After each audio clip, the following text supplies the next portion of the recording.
Hello friends, आप सबका स्वागत है के एस कुकिंग में। आज की रेसिपी में मैं आपको ये बताऊंगी कि घर पे जो मिठाई का सीरा होता है बचा हुआ, उससे हम एक नई डिश कैसे रेडी करें। सो फ्रेंड्स, मैंने यहाँ पे एक कटोरी आटा लिया है और ये जो मेरा बचा हुआ चीनी का सीरा था वो मैंने उसमें थोड़ा सा और चीनी डाल दिया था। अपने बचे हुए सीरे और आटा को एक बाउल में डाल लें और उसमें धीरे धीरे करके पानी डालें, जैसे कि मैं कर रही हूँ।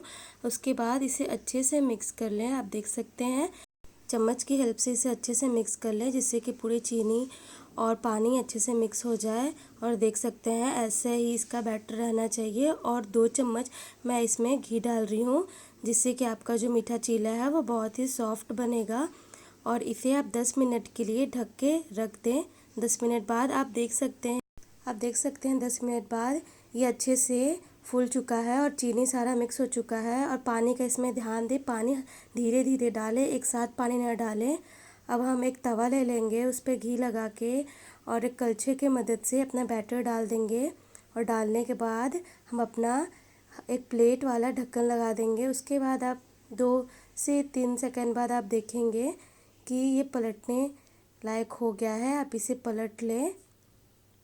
देखिए, मैं इसी तरह मेरा थोड़ा बड़ा तावा है तो मैं एक एक तावे पे 2-2 चीला बना लूँगी।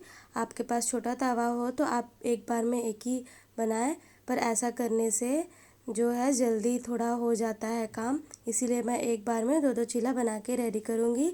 तो हमारा यहाँ पे चीला रेडी है। तो आप इसे अचार के साथ, चटनी के साथ खा सकते हैं। और अगर मेरी रेसिपी अच्छी लगे तो मेरे चैनल को लाइक, सब्सक्राइब और शेयर करें। Thank you friend for watching.